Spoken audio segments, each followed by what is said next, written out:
Hey guys, Saiyan here, bringing another Dragon Ball Z Dokkan battle video. And so tomorrow, it is that time once again. Everyone's favorite game mode, the World Tournament, is coming back. So this was the 51st World Tournament on JP. This is actually the last one that is entered on the wiki. Unfortunately, we talked about this in previous videos, but the wiki is just not really being properly updated anymore. Certain parts are, like the new units info is getting put on there, but the some of the events and stuff are not being updated. So for global, this is the 49th World Tournament because they kind of started late and missed out a couple and then just reinserted the early units in later on. But that does mean that we are, I think, only one World Tournament behind JP now when this starts tomorrow. So this video is going up at like 2 PM in the afternoon UK time. The World Tournament starts tomorrow at 7:30 AM. So basically, what, 17 and a half hours after this video comes out.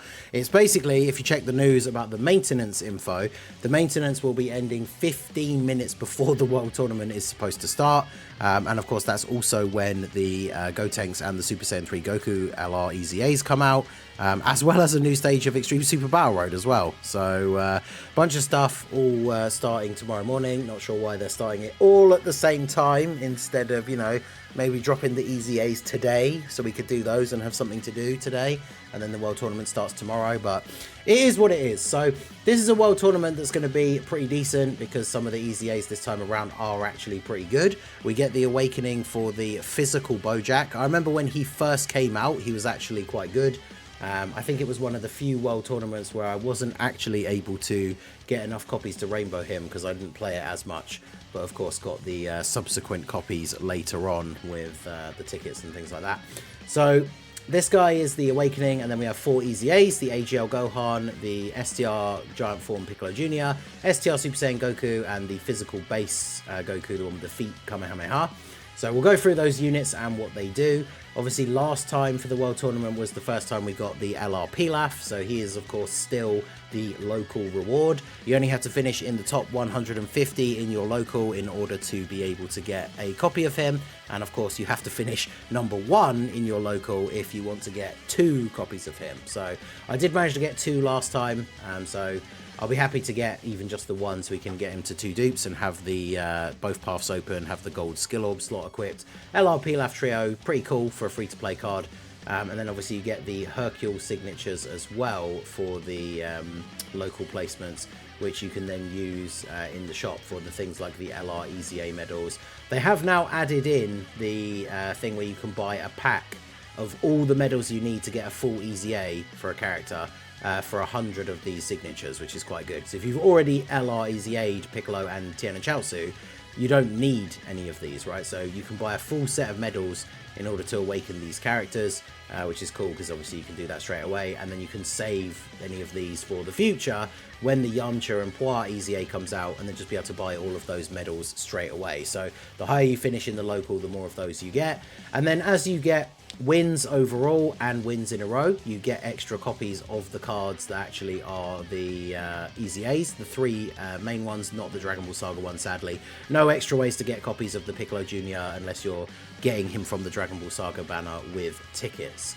And of course, if you're after the medals to do the EZA'S, as you can see, you get quite a lot for finishing in the even lower rankings now. You can do 3 EZA'S still finishing in the top like 50,000.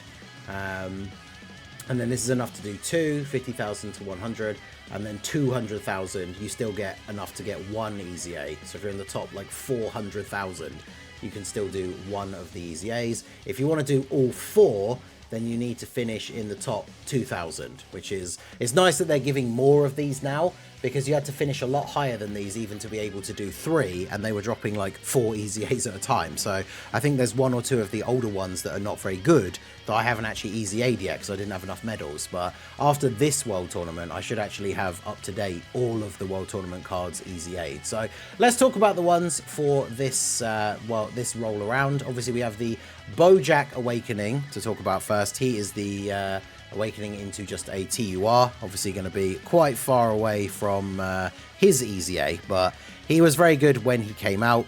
His Awakening He greatly raises attack and defense for 1 turn on super, does supreme damage and lowers defense. He gets 3 key attack and defense 140, raises attack by up to 70%, the more HP remaining the greater the boost, and then an additional attack and defense 70% and disables enemy's guard when performing a super. So he gets a decent little buff on super, which is nice. He gets an additional attack and defense 30% per space traveling warriors ally on the team. He gives all allies 2 key and 30% attack self-excluded when all allies are extreme class. Great chance to crit when all allies are space traveling warriors, and guards all attacks when all allies are space traveling warriors extreme class allies. So these are the kind of restrictions on units that I really don't mind, right? Like, the restriction is the units have to be space traveling warriors and they have to be extreme, but that gives him guaranteed guard. It's not like a Super Trunks thing, right, where, well, Super Saiyan Trunks, where you have to have your other 3 Android/Cell Saga allies and then you have a chance to guard. And when you think about it, with the units you're going to run him with, on the teams that you're going to run him on, making an extreme space traveling warriors team is not the most difficult thing to do in the world. So him having guard, 70% chance to crit means you can build him full additional and dodge. He could get another super and greatly raise his defense. He's supporting allies with key and extra attack. And his stats can be relatively decent. You know, we're not going to go crazy and call him like an anniversary event destroyer or anything like that, but he certainly is cool for a free-to-play World Tournament card, right? Just as a TUR Awakening. So I think I did actually link level him, so he is only going to have Shattering the Limit that needs to level up. Of course, thanks to his pre-EZA build, I made him full crit. And sadly, that's the only shame about these guys getting an Awakening, is that they thought about the fact that the ones that are getting EZA'S, like, here's some extra copies of them, right? So that's the score one. Here's the extra copies of them, which you can then use if you're like me and you have the rainbow to just change their hidden potential. But you don't get any extra copies of the Bojack at all, unless he will be on the ticket banner. And of course, the ticket banner will feature the EZA'S. So if you're missing copies of any of these guys, even with the ones you get from the score, the wins in a row, like, this is probably a worthwhile one to use your tickets on. Although remember that the next World Tournament, STR High School Gohan gets his EZA, and that banner still has this AGL Gohan featured on it, so it might be worth saving your tickets till next time. But Bojack, definitely pretty good for a free-to-play Awakening. Then we have the AGL Super Saiyan Gohan. This is the one that I know a lot of people have been waiting for. He raises attack and defense on Super, which is an infinite stack, does supreme damage with a medium chance to stun the enemy. Then he has attack and defense 140, medium chance to dodge, so he has a 30% chance to dodge straight up. Then he has an additional chance to dodge 40% when all allies in the same turn are Super Saiyans or Movie Heroes characters. So 2 teams that are already very good and can now benefit from having this guy as a support. Super Saiyans, right, we just got the Vegeta for Saiyan Day. Movie Heroes Global just got Dragon Fist Super Saiyan 3 Goku. So having this guy on the team and having a 70% chance to dodge while providing support, because he gets an additional attack and defense 80% for 5 turns after dodging. He gives superclass allies 2 key, attack and defense 30%, and when all allies are superclass, 1 key and attack and defense 10%. So 3 key, attack and defense 40% for superclass allies when all allies are superclass, which, you know, on the Super Saiyans team or Movie Heroes, sadly it means the Tech Vegeta, if you're running a setup where you have him on both rotations, you are going to be missing out that little extra bit of support, but you're still getting the 2 key and 30% for everyone else on the rotation. Of course, not Vegeta, because it's only superclass allies, but Movie Heroes obviously make a good use of him as well. So this guy, very good. Of course, you really want him to be dodging the first attack he ever needs to take, even if you're using him in slot 3 and that slot 3 attack is a normal. You want him to be dodging that, because then he has the buff for 5 turns, which means the next time he appears, even if he's floated off, it's 4 turns and then he still has that buff. And then his post-super defense on that turn will be relatively good, with a 70% chance to dodge if it's the Super Saiyans or Movie Heroes rotation. So this guy, very, very good. Definitely looking forward to his one and showing him off on a bunch of teams. So very solid. Then we have the STR Super Saiyan Goku. He raises attack and defense for 1 turn, supreme damage and a high chance to stun. He gets key 3, attack and defense 150, additional defense attack and defense 150 when performing a super. So a 150 on super buff is pretty good. Changes AGL orbs to STR when there are another 2 or more Super Saiyans or Super Heroes allies on the team. So very easy to do for the teams that you're going to run him on. High chance of performing a crit and high chance of sealing the enemy super attack for 2 turns with 3 or more key spheres obtained. launches an additional attack that has a great chance of becoming a super with 4 or more key spheres obtained. So on the right team, he's making his own orbs, and you can control the orb changing a little bit, right? Obviously, when you go into new phases, you get new sets of orbs, but if you know he's going to be on the next turn, you can save AGL orbs, and he changes them to STR, and then with 4 orbs, he has a 50% chance to crit, has a high chance to seal, which is kind of worthless for most events, especially because it's only a chance, and then if you did get the 4 orbs, he has an additional attack with a 70% chance to become a super, and each one of his super attacks is raising attack and defense for 1 turn, so that does work out quite nicely as well. So this guy, not anything crazy, but he definitely seems like he could be solid. Him being superheroes related is certainly very interesting. So he could be fun on that team, and even on a Super Saiyan's team with units like Kaba running around now with his EZA, who's also creating his own STR orbs and supporting Super STR, this guy could certainly be quite interesting. Then we have the Feet Kamehameha Goku. So this guy, raise attack for 1 turn, supreme damage with a great chance to stun. So no defense raise on super, which is a little bit disappointing. Key 2, attack and defense 120, additional attack and defense 120 when performing a super, additional attack and defense 10% per World Tournament, Earthbred Fighters and Turtle School ally on the team. He guards all attacks and a great chance of performing a crit when performing a super when there is an extreme class enemy. So I think the guard is tied into the extreme class enemy, but that's obviously still very good for a lot of the events. It's a shame, of course, you know, the World Tournament upcoming, or sorry, the anniversary upcoming has a lot of super type bosses, but he does have guard against extreme enemies and a 70% chance to crit. So it's a bit of a shame he doesn't get defense on super, because full additional would be a good build for him. Obviously you want to build him on a team with the right allies so he can get these extra buffs, but he can be relatively good. Like him and the Super Saiyan Goku I think are pretty decent. The Gohan, I would say straight up, is just good.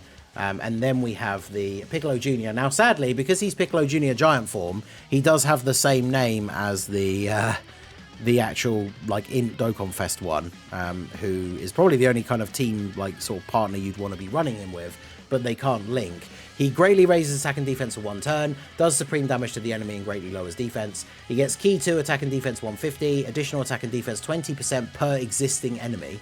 So that's interesting that he has that when obviously, like, he doesn't have an AoE, which is interesting. But he gets extra attack and defense per enemy. Additional attack and defense 150 when performing a super, which is good. Like, big buffs on super are always good. All enemies attack and defense minus 20%, and attack and defense minus 5% in addition when there is a super class enemy. So passive attack debuffing is very good in events where you can attack lower, especially things like Super Battle Road. Medium chance to stun all enemies when HP is at 70% or more, so that kind of Jiren effect. So he really will be good in Super Battle Road. It's just a shame there's not a lot of stages that you would be running him on these days, or that aren't already out. He has a high chance to stun the attacked enemy, which is because it's in his passive, he can stun the enemy he hits for the duration of that turn. And then he can turn into a giant.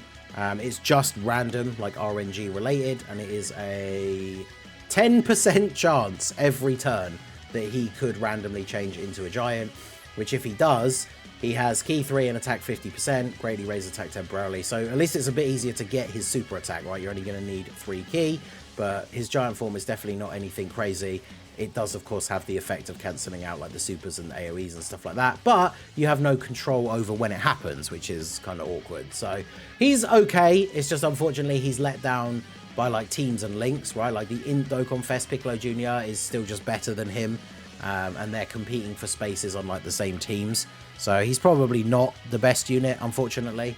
And again, there's no way to get extra copies of him from the tournament rewards or anything outside of using the tickets. So this guy's okay. These guys seem like they could be pretty decent, even potentially good in certain scenarios, and this guy is definitely good and can be very good in certain scenarios. So definitely a good batch of EZA'S, and the Bojack seems pretty good as well. So there you go. That is a breakdown of the World Tournament rewards and everything starting from tomorrow. I, of course, will be doing another World Tournament weekend subathon series, so we will be starting my World Tournament grind at 10 AM on Friday, basically 2.5 hours after the World Tournament starts. We'll be doing the subathon format, so we'll start with some time on the timer, and then with all the like gift subs and donos and stuff like that, the timer will increase. The stream will go for a maximum of 8 hours, and at that point, any time left on the timer gets carried over to the next day. and then we do the same thing on Saturday, and we do the same thing on Sunday. And last time we did go the full 8 hours all 3 days, so a lot of World Tournament grinding ahead for the weekend. So let me know what you guys think. What are you guys aiming for when it comes to the World Tournament placements and things like that? Are you going to be grinding? Are you going to be taking it easy? Are you just going to get your 30 million points and dip? Because, of course, you know, 30 million points gets you all of these rewards of all the Kais and tickets and stuff like that. And the 20 wins in a row gets you all the rewards, including the extra copies of the cards. With the fact you can now start at times 30, with the right team, you basically get 1 million points every run anyway. So 30 wins is what will get you everything you need. So let me know what you guys are going to be doing for this World Tournament, and hopefully I'll see you guys at some point over the weekend during the subathon. So that is going to be it for the video, guys. This has been the Masked Ningen. Smash that like button, subscribe to the channel if you are new. Check out the links down below for the Discord and the merch store, and I will see you all again soon. Have a good one.